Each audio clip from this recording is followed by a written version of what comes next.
Senator Ndume has reacted on this issue of USAID allegation from US Congressman. Now, Senator Ndume was on Channels Television with Shehu, where he was asked his suggestion on what is going on. And he said that this matter is a huge one and it's not the type he will just sweep under the carpet. He wants serious investigation to know what really happened on the matter. In fact, that he's planning on moving a motion if it will be allowed. And his motive is to tell the assembly to set up a strong committee to investigate the matter. Now, on the issue of aid, he said that it's time we stop collecting aid in this country. In fact, that we are the one who's supposed to be giving out aid instead of collecting aid. And if you can remember, I've made this previous video where David Hundeyi made it clear that no aid is free. In case if you are thinking that aid is just a free money, he said that all aid comes with its motive. Now, Senator Ndume is saying that it's high time we stop collecting aid. In fact, let me allow you to listen to this wonderful interview from Channels Television. But as you are listening, be clicking on that share button and also subscribe in case if you have never done so for more updates.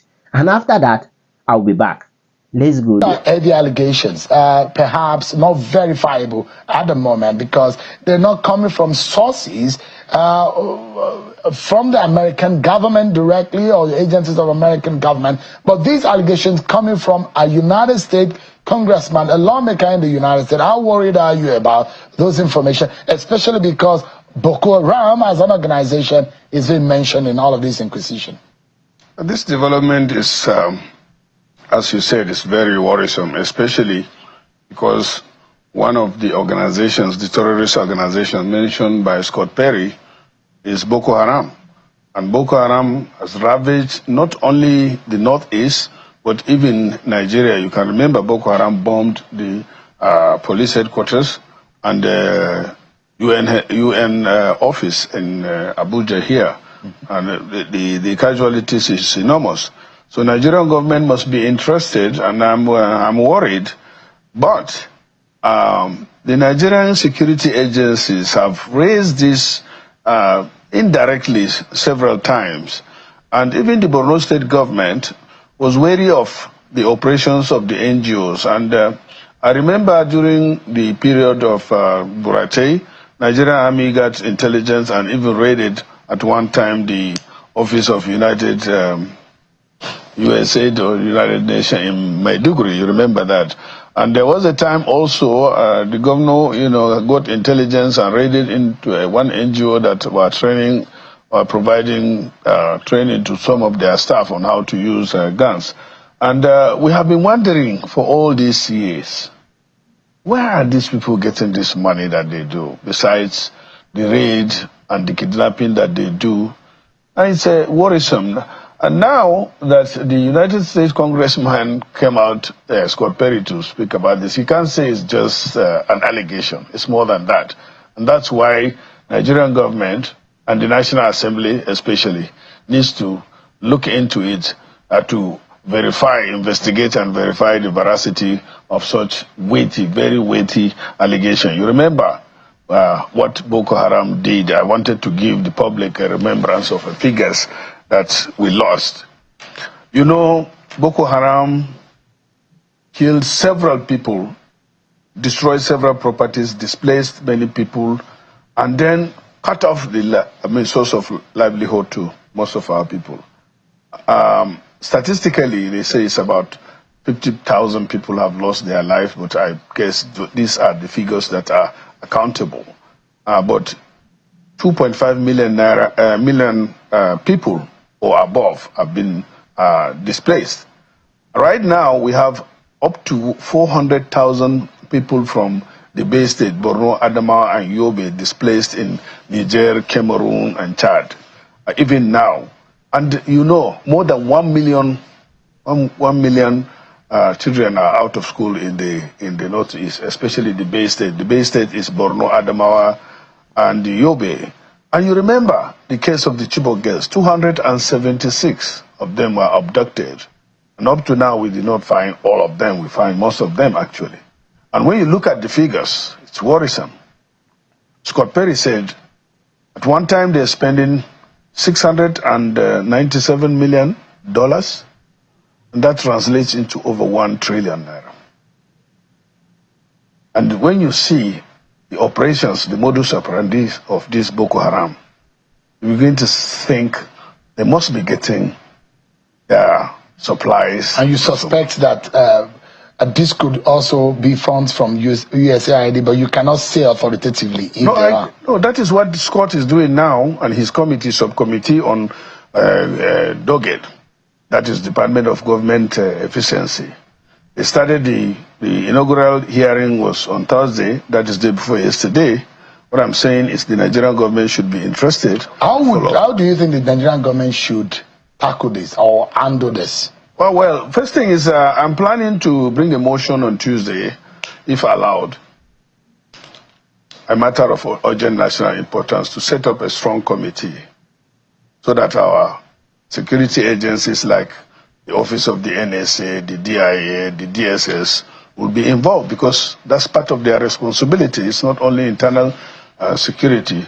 And since the government now is the one investigating the USAID, I'm sure they will cooperate, or they will even be, I think, extend their investigation to find out from here where the action is as to the veracity of such weighty allegations. Senator, and this comes so as though there are some kind of distrust in the good intention some of these organizations.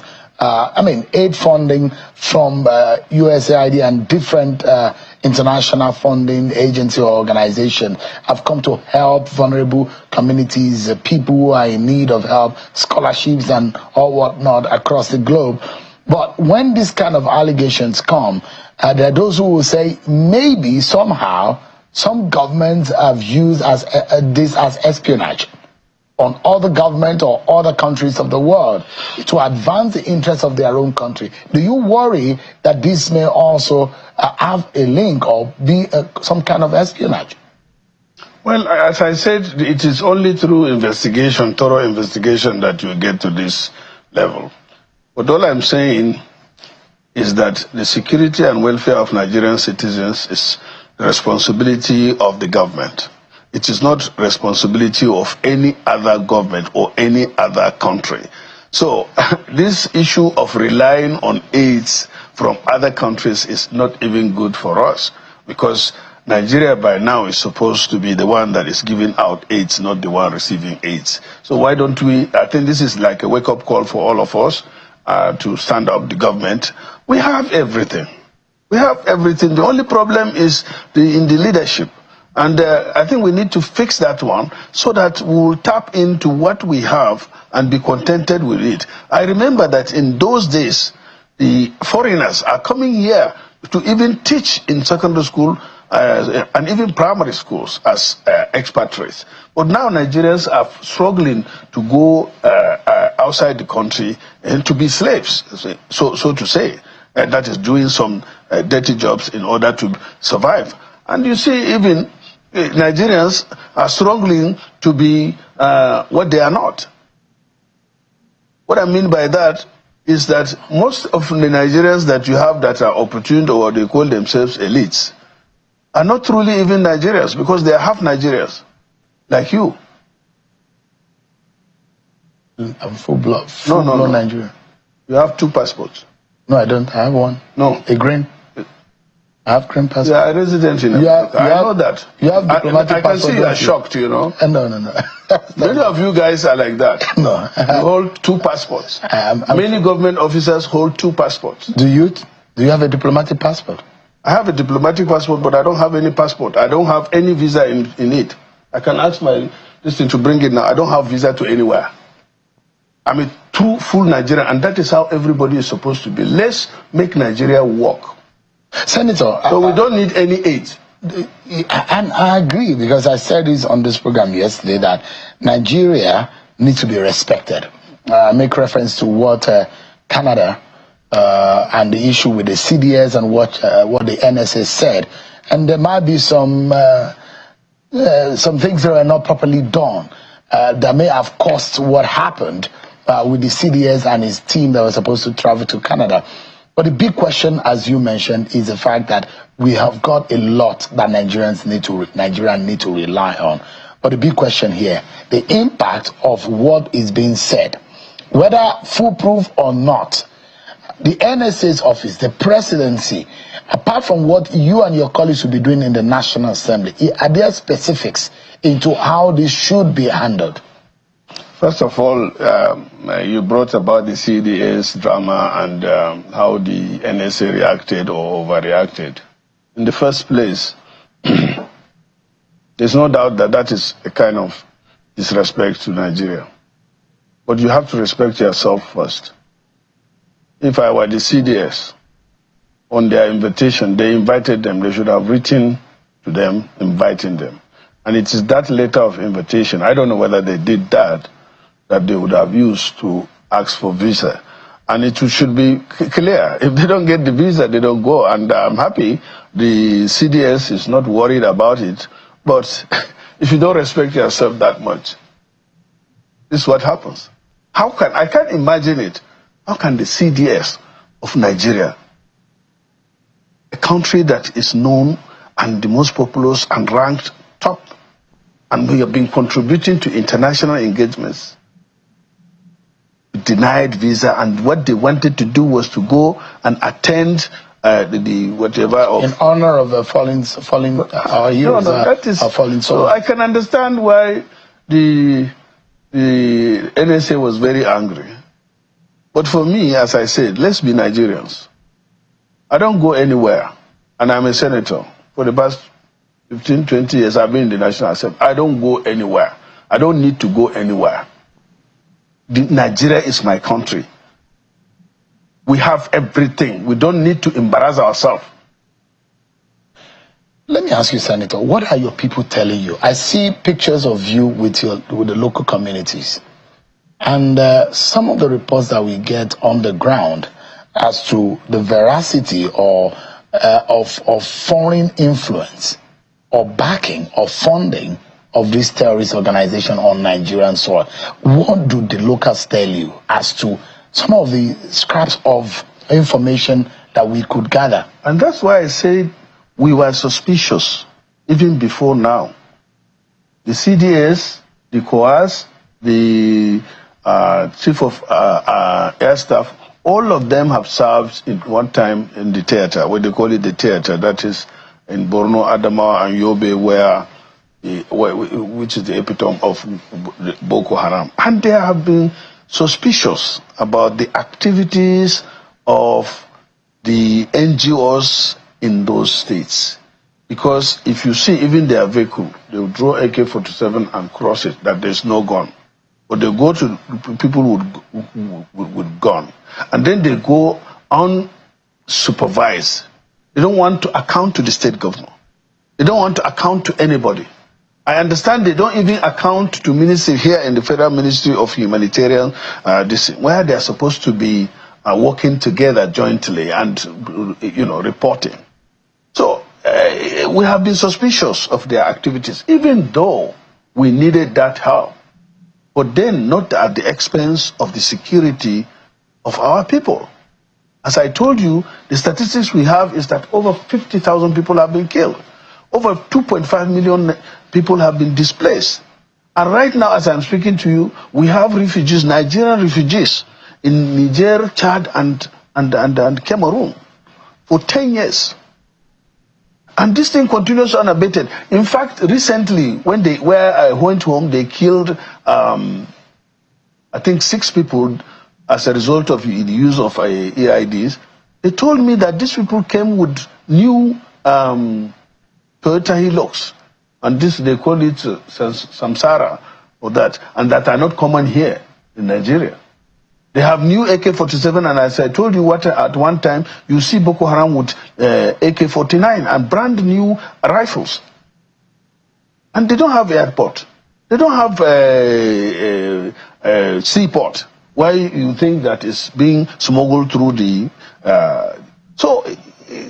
the activities are actually something that the Nigerian government needs to be interested, especially with this revolution. So the question here investigate. Is that, if there are no funding heavily from external forces or internal forces, you don't think that Boko Haram would have festered for this long? Yeah. And besides, not only that, even if they don't have funding, our own security agencies must be properly funded. To be able and to their counter them. spending, yes, and their spending or budget allocation should not be discretionary. It should be something that if you budget 1 million for the army and you release the money, if you cannot release the 1 million naira at go, you have to release it maybe twice, 500,000. That's the example. As I did now, if they have 4 trillion, security is very important. Give the security agencies, Nigerian Army, Air Force, Police, SS, and all the security agencies, give them their money at a go. And that is what is killing their job. And the money should be enough for them to work. I hear Mr. President giving them that reason that they have to get rid of this in 1 year. You can't get rid of it in 1 year without giving them the money. But let me ask you, why do you think that these dissidents, these terrorists are still operating? Because they have money. Several years later? Yeah, because they believe in what they are doing and they have been funded, as you said. If they don't have the funds, if they don't have, when the Nigerian Army, what they did last 2 years, and that's why it went down, is that they tried to block the supplies. That's why they have to come and be scavenging. In these days, in my local government, even, you know, when people go to their farms on their bicycles, they have to gather them in one place and have the security, regarding the bicycles. When they finish with their farms, they come to one location to pick their bicycles to come back home. They steal bicycles. They steal food. But there are no, in Borno State, for example, in your senatorial district, Boko Haram is not holding any territory. No, not to say, but they go and come back. Yeah, what they do is hit and run, and in fact, they have their own route that is known. We have 3 black spots: the Sambisa, the Lake Chad area, and of course the Mandara Mountains. Boko Haram those are the 3 black spots, and their number have gone down. Their level of attack has gone down. But these days, I'm worried, and that is because the Chadian government and the Niger government have sacked virtually, to say, Boko Haram, except for those that are coming from Mali, Burkina Faso, and so. But in their areas bordering Nigeria, they make sure they push them out, and that is the result of us having problem in Northwest now, the Lakura, what did they call them? The Lakurawa. The Lakurawa. You understand? And in Borno, those that are in the Lake Chad fringes, and thank God, you know what? Just few days or 3 days ago, they are fighting themselves. The ISWAP and Boko Haram are fighting. In one of their encounter, I understand they lost casualties, a lot of casualties. On both sides? On both sides. And so when the Nigerian Army took advantage of that also, to go after them, I believe strongly that if the Nigerian Army or the Nigerian security agencies are well funded, especially with this team now, Christopher, Abubakar, and Olorere.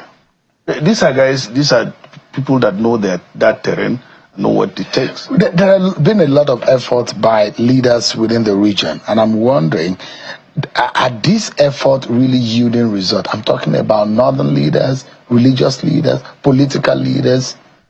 Is there truth in the effort in quenching or ending permanently this scourge that is affecting the local communities? Nobody wants insecurity. The elders have been talking, the elders have been supportive, but that's the best they can do.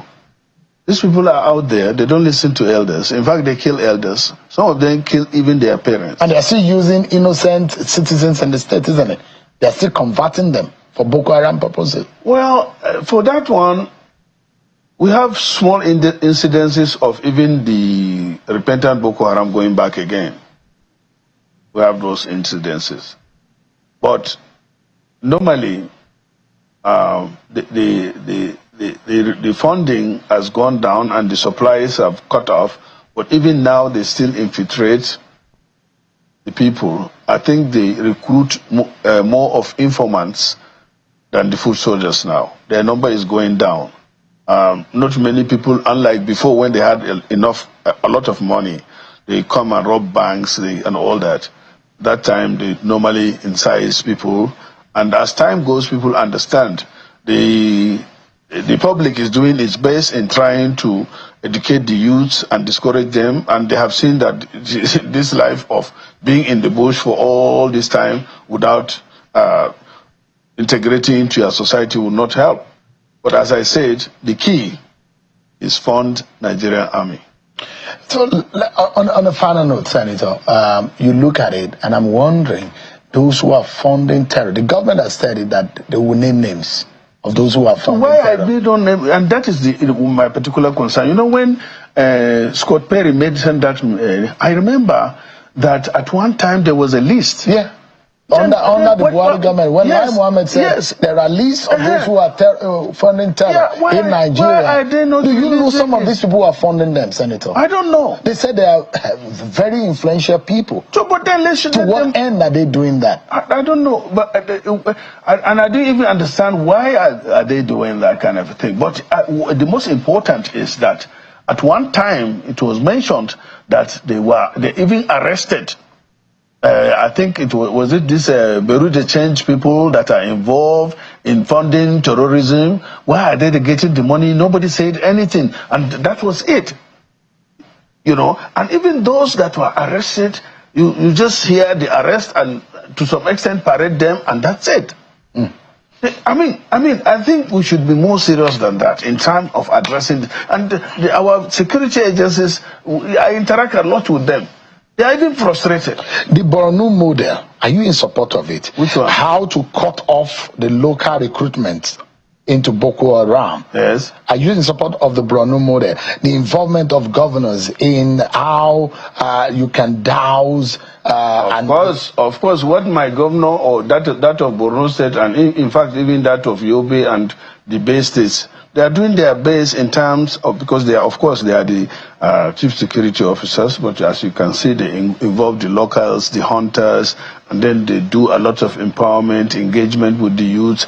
But as I said, the remaining balance is to get rid of the Boko Haram in wherever they are, especially the 3 black spots. And what you need to do, and the Lakuras there, is what you need to do is to fund the Nigerian army. It's team. Yeah. Team, training, equipment, ammunition, and motivation. Let me tell you what. And a private soldier from Port Harcourt, from Bayelsa, you take him to Borno or Goza and pay him 50,000 naira. Haba. And then you pay him 1,500 naira as a daily distance for his food. 1,500 naira. How do you expect them? Senator, and they don't have the number. Senator, for some, the Boko Haram activities, and this is a final note and quickly too, for someone that has personally felt the pain these activities of Boko Haram, of course, you don't forget that you have once been accused of activities of Boko Haram, you were being tried, and I want to speak as though President Tinubu is hearing you tonight. What is coming from the United States about this issue of funding? If you had to tell the president one truth about this issue of Boko Haram and how to end it, what would it be? If I have the right approach, I will be on my own. You know what I mean by that? Nigeria has all it takes not to go and kneel down or to take a pound to beg anybody. Let us face our problem. Let us be efficient. Let us provide the good leadership. In fact, left to me, the president, learning from Donald Trump, should have a department of doggy too in the SGF's office. There should be Department of Government Efficiency. You know why? The problem of this government is not Tinubu. The problem of the government is inefficiency. We have a budget and he signed on to it last year. Only 30%, that is even if they achieve that, are being implemented. He brought an ambitious budget now of 54 trillion. And we are in February already. If they cannot implement 37 trillion in 12 months, how can they implement 54 trillion in 1 year. You get the point. Now, what do you think about what Senator Ali Ndume said in this video? Do you think that they are going to launch a serious investigation on this matter, or it is just going to go the other way around? In fact, share your thoughts with me on the comment section. And of course, you know the vibe now. Click on that subscribe button, follow and share for more updates. Because like this, we